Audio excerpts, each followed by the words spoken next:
और मिटा क्यों नहीं देते बरसों से? कान खोल करके सुन लो, सारे दज्जाल मिल करके बैठ करके अपनी ताकत का इस्तेमाल करें तब भी हमें नहीं मिटाया जा सकता। इकबाल ने कहा यूनानो मिस्र और रोमा सब मिट गए जहां से, बाकी मगर है अब तक नामो निशा हमारा, कुछ बात तो है कि मिटती नहीं हस्ती हमारी। सदियों रहा है दुश्मन दौरे ज़मा हमारा, तौहीद की अमानत सीनों में है हमारे, आसान नहीं मिटाना नामो निशा हमारा। ऐ नौजवानों, मैं ये खिताब सिर्फ इसलिए आपके सामने अर्ज कर रहा हूं कि तुम फख्र करो कि जिस दीन पर अल्लाह ने तुम्हें पैदा किया वो इस रुए जमीन का सबसे आला दीन है। तुम किसी चोर कौम से वाबस्ता नहीं हो कि सर झुका करके जियोगे, तुम किसी मुजरिम कौम से वाबस्ता नहीं हो कि अपनी टोपियां छुपाकर दाढ़ियां छिला करके घूमोगे। अरे सीना तान करके जमीन पर चलो कि तुम्हारा आका व मौला मोहम्मद रसूलुल्लाह सल्लल्लाहु अलैहि वसल्लम से अफजल तरीन कोई इस रुए जमीन पर हो ही नहीं सकता।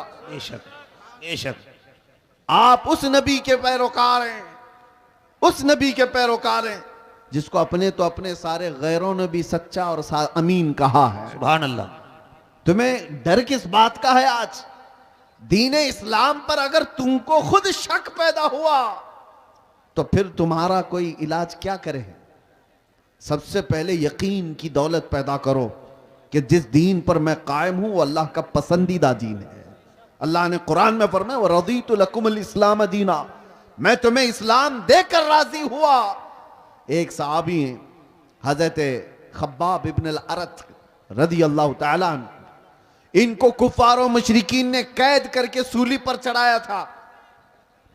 जानते हो, नाखूनों को पकड़ से खींचा और उसके बाद उनके कान काटे, नाक काटे, होंठ काटे, आंखों में गरम सलाइयां फेरी हजरत खुबैब इब्न अदी, और उसके बाद उनसे कहा कि क्या ही अच्छा होता तेरी जगह मोहम्मद होते, फांसी पर उनको चढ़ाया गया होता और तू आराम कर रहा होता। जानते हो उस सहाबी ने क्या कहा था? उन्हें यकीन कितना था अपने दीन पर, अपने दीन इस्लाम के सच्चे होने पर। उन्होंने पहले तो ये कहा जालिमों खबरदार, तुम रसूलुल्लाह को मेरी जगह होने की बात कर रहे हो।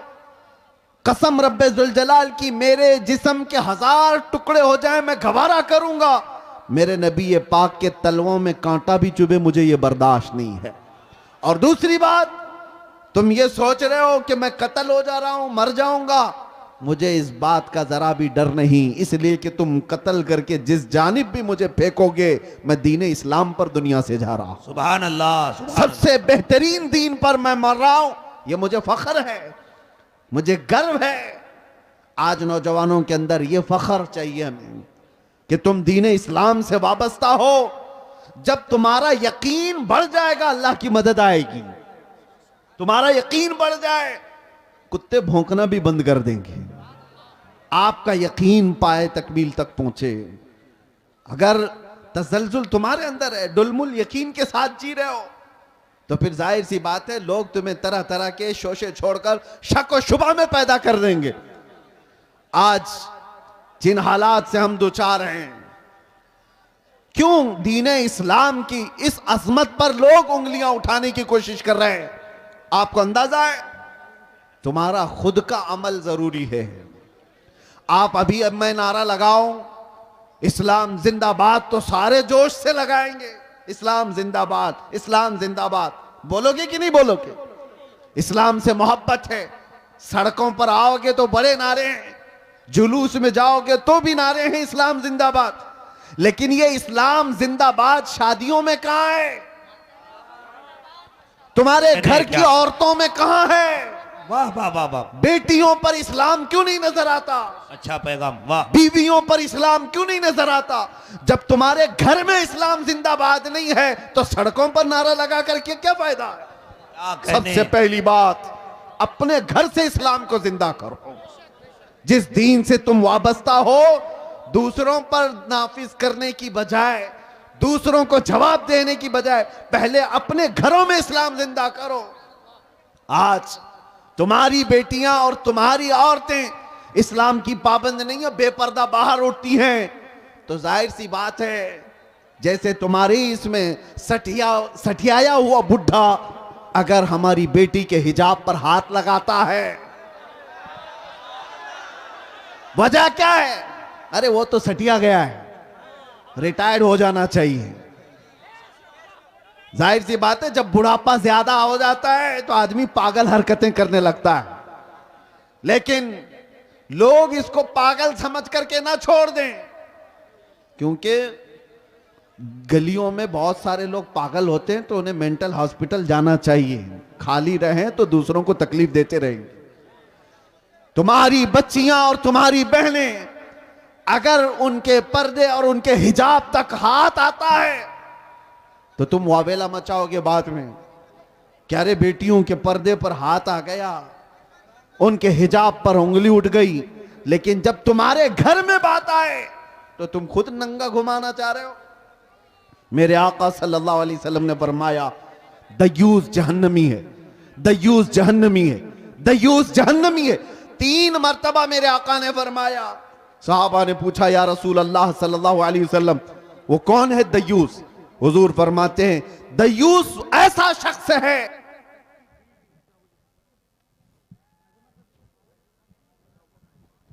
माशा,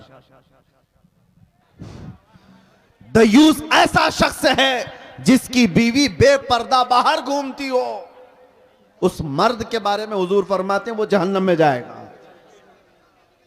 जिसकी औरत बेपर्दा आवारा घूमती हो उसका मर्द जहन्नम में जाएगा। तो फिर औरत का अजाब क्या है, उसका अंजाम क्या होगा? मुसलमानों, दीन इस्लाम महफूज था, महफूज है और महफूज रहेगा। वह हमारे जिम्मे नहीं दिया गया है, अल्लाह ताला इसका हिफाजत करने वाला है। सुभान अल्लाह। सुबह क़यामत तक रब तबारक व ताला हाफिज है, लेकिन आपकी जिम्मेदारी है कि इस दीन इस्लाम को अगर सच्चा समझते हो तो सबसे पहले इस पर अमल करके दिखाओ। या अय्युहल्लज़ीना आमनू दुखुलू फिस्सिल्मि काफ़ा, अल्लाह फरमाता है ईमान वालो दीन इस्लाम में पूरे के पूरे आ जाओ। तुम्हारा चेहरा बताए, तुम्हारा लिबास बताए। आज क्या बात है, तुम बाहर चलते हुए हो, तुमसे नाम पूछ करके मालूम करना पड़ता है कौन सी जात वाला है, कौन से दीन वाला है, कौन से धर्म से ताल्लुक रखता है। तुम्हें नाम पूछने के बाद भी कुछ लोगों को पता नहीं चलता। नाम पूछा गया लड़के का क्या है, कहा राजा नाम है, बबलू नाम है, बाबू नाम है, पता ही नहीं चला इधर का है कि उधर का है। फिर बाप का नाम पूछना पड़ा, बाप से भी नहीं पता चला, दादा का पूछना पड़ा। अरे तुम्हारी पहचान के लिए इतना लंबा शजरा क्यों पूछना पड़े? तुम अपना हुलिया ऐसा बनाओ कि चलते फिरते लोग देख कर कहें ये मदीने वाले का आशिक दिखता है। चलते फिरते तुम्हें दुनिया पहचान ले, इसका नाम पूछने की जरूरत नहीं, इसकी शक्ल बताती है ये मदीने की गलियों से आया हुआ। सुभान अल्लाह। नारे तकबीर, नारे रिसालत। आज नौजवानों को शर्म है, आर है, 5 ग्राम की टोपी नहीं पहन सकते, 5 किलो की जीन्स पहनकर फख्र करते हैं। इन्हें शर्म है, क्यों? दाढ़ी जल्दी से निकाल करके। हमारे पास एक ऑटो वाले आए थे मुंबई में, कहा कि हजरत मसलहत है, हालात बहुत खराब हैं, मैं साफ कर देता हूं, लोग पता नहीं क्या समझते हैं। मैंने कहा ठीक है, उसके बाद गारंटी है तुम्हें, लिख करके दे सकते हो, दाढ़ी निकाल कर गटर में डालने के बाद 100 साल जिंदा रहोगे। उन्होंने कहा नहीं, इसकी तो कोई गारंटी कोई नहीं दे सकता। कहा जब तुझे पता है रखने के बाद भी मौत आएगी, निकालने के बाद भी मौत आएगी, तो शर्म कर, निकाल कर दुनिया से जलील होकर क्यों जाएगा? जिस वक्त भी मरना है मेरे आका की सुन्नत पर दुनिया से जाए। हुजूर पाक सल्लल्लाहु ताला अलैहि वसल्लम के चेहरे से तुम्हें क्या तकलीफ है?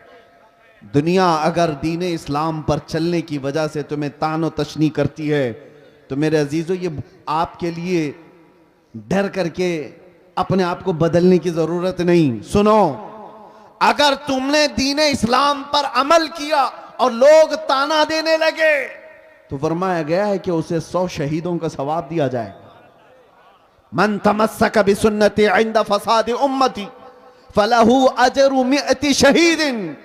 अल्लाह के रसूल सल्लल्लाहु अलैहि वसल्लम फरमाते हैं ऐसा जमाना आ गया कि लोग हुजूर की सुन्नतें भूल चुके हों।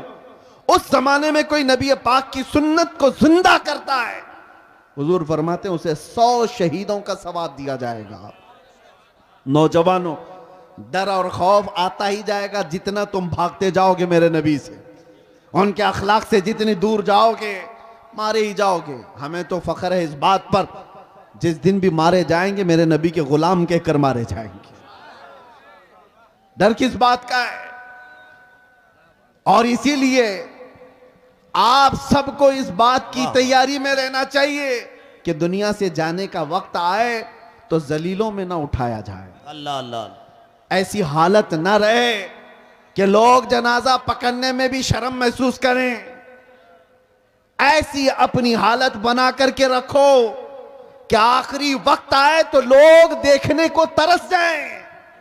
मौत उसकी जिसका करे जमाना अफसोस, यूं तो यहां आए हैं सभी मरने के लिए।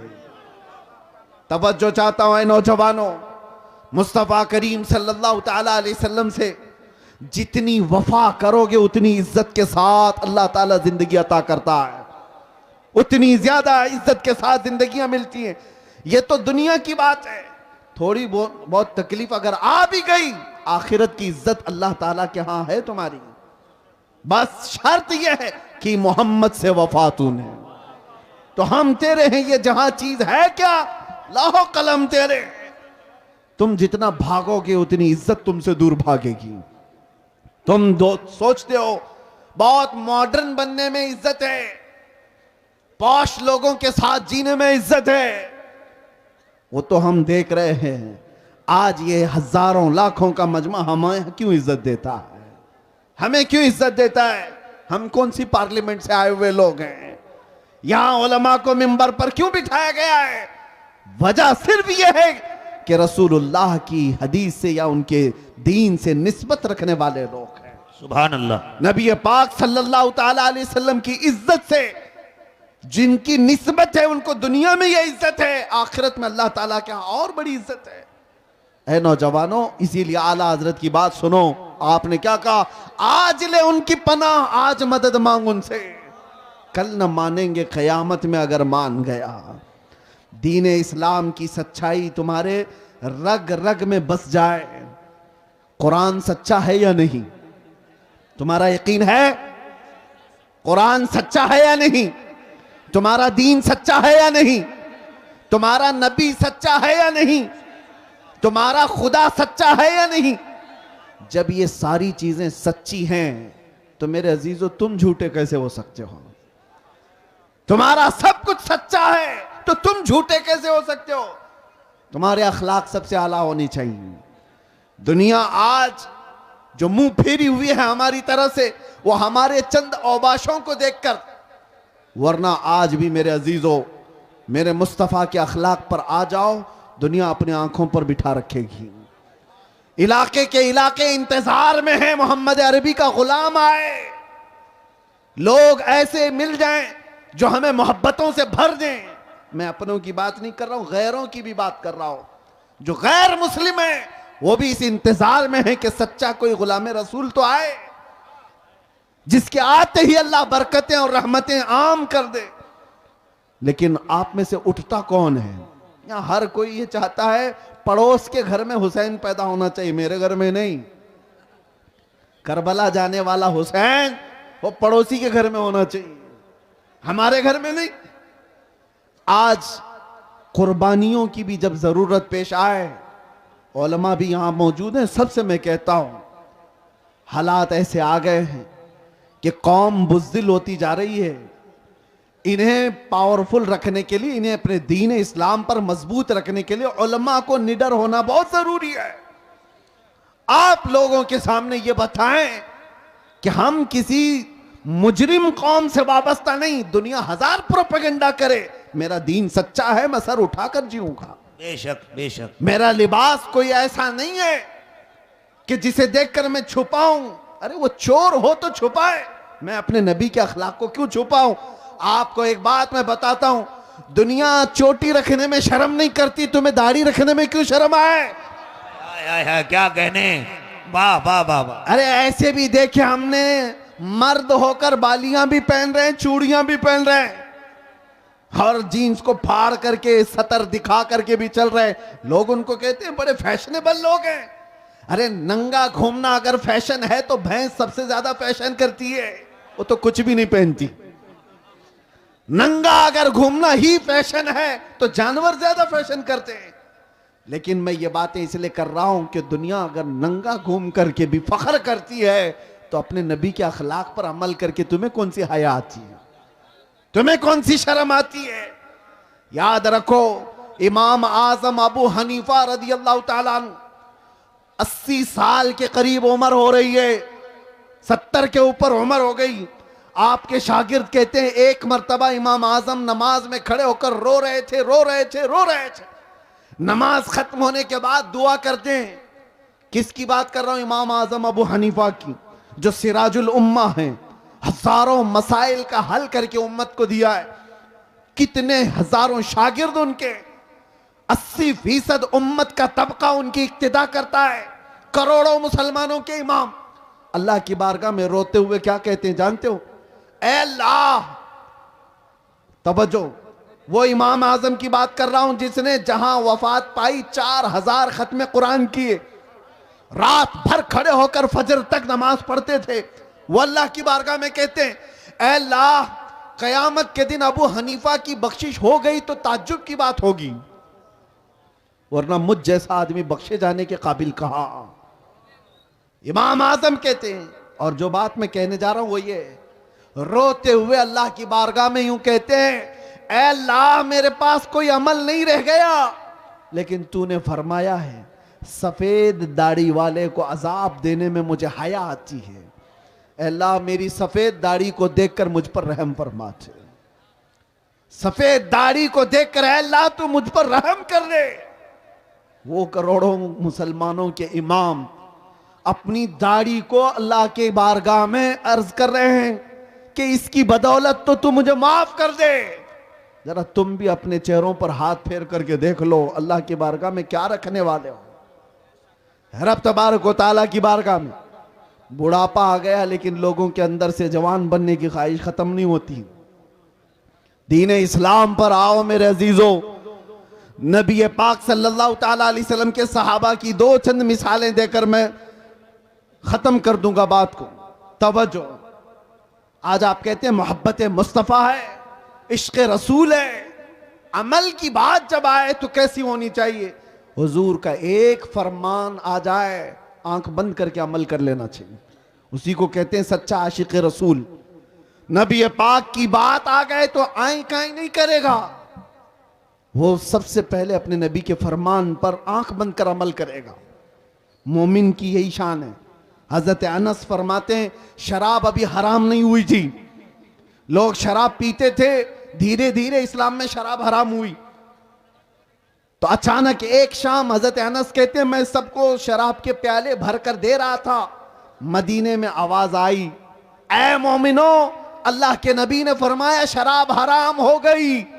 तो जितने लोगों के हाथों में प्याले थे वहीं से उन्होंने तोड़ दिए, पटक दी। जिसके मुंह तक शराब का प्याला लगा था वहां से उन्होंने दूर कर दिया। ये भी नहीं कि जाकर पूछ लेंगे रसूलुल्लाह से सही में हराम हुई कि नहीं हुई, कौन सी वाली हराम हुई कौन सी नहीं। नहीं, सहाबा के कान में सिर्फ इतनी बात आई कि अल्लाह के नबी ने कहा हराम, तोड़ दिया, मटके तोड़ दिए। उस दिन हदीस में मिलता है पूरे मदीने वाले जो 50-50 साल से शराब जमा करके रखते थे, सबों ने मटके लाकर घर के बाहर ऐसे तोड़े थे कि मदीने की हर गली हर नाली शराब से बह रही थी। सब ने शराब बाहर फेंक दिया। ऐसा नहीं कि एक घर वाले ने, एक के घर में भी शराब का एक प्याला बाकी नहीं रहा। मोहब्बत मुस्तफा ये है, हुजूर का फरमान आ गया अमल कर ले। एक बार रसूल करीम सल्लल्लाहु ताला अलैहि वसल्लम जुमा का खुतबा दे रहे हैं, तवज्जो, जुमा का खुतबा दे रहे मिंबर पर खड़े होकर। इसी असना में एक सहाबी हजरत अब्दुल्ला बिन रवाहा अभी आ रहे थे घर से, बाहर से, मस्जिद में अंदर नहीं पहुंचे थे, बाहर थे। और हुजूर सल्लल्लाहु अलैहि वसल्लम खुतबे से मिंबर से लोगों से कह रहे थे बैठ जाओ लोगों बैठ जाओ। यहां इतनी देर से लोग कह रहे हैं ना बैठ जाओ। हुजूर का फरमान क्या था सुनो, और सहाबा क्या करते थे। मेरे आका फरमा रहे थे मिंबर से बैठ जाओ बैठ जाओ। हजरत अब्दुल्ला बिन रवाहा मस्जिद नहीं पहुंचे थे, अभी रास्ते में थे, हुजूर की आवाज आई, वहीं रास्ते में बैठ गए और फिर अपने घुटनों के बल घिसटते घिसटते मस्जिद तक आने लगे। लोगों ने कहा अब्दुल्ला बिन रवाहा, वो तो रसूलुल्लाह ने मस्जिद में बैठे हुए लोगों को कहा बैठ जाओ, या मस्जिद में जो लोग खड़े थे उनसे कहा बैठ जाओ, तुम तो अभी बाहर हो यहीं से बैठ गए। अब्दुल्ला बिन रवाहा ने कहा पता है, लेकिन बात रसूलुल्लाह की मेरे कानों में भी आ गई। अगर मैं खड़ा रहा और उसी हालत में मौत हो जाती तो कहीं मुझे रसूलुल्लाह की बेवफाई में ना उठा लिया जाए।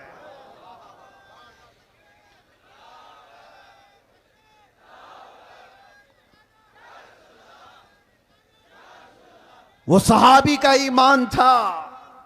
वो कहते हैं कि अगर मैं खड़ा रहा और ये सोच करके कि अंदर जाकर के बैठूंगा, कहते हैं अल्लाह के नबी की बात मेरे कानों में पड़ गई थी, बैठ जाओ, मैं खिलाफ वर्जी करने वालों में ना उठा लिया जाऊं, इसीलिए उसी वक्त बैठ गया।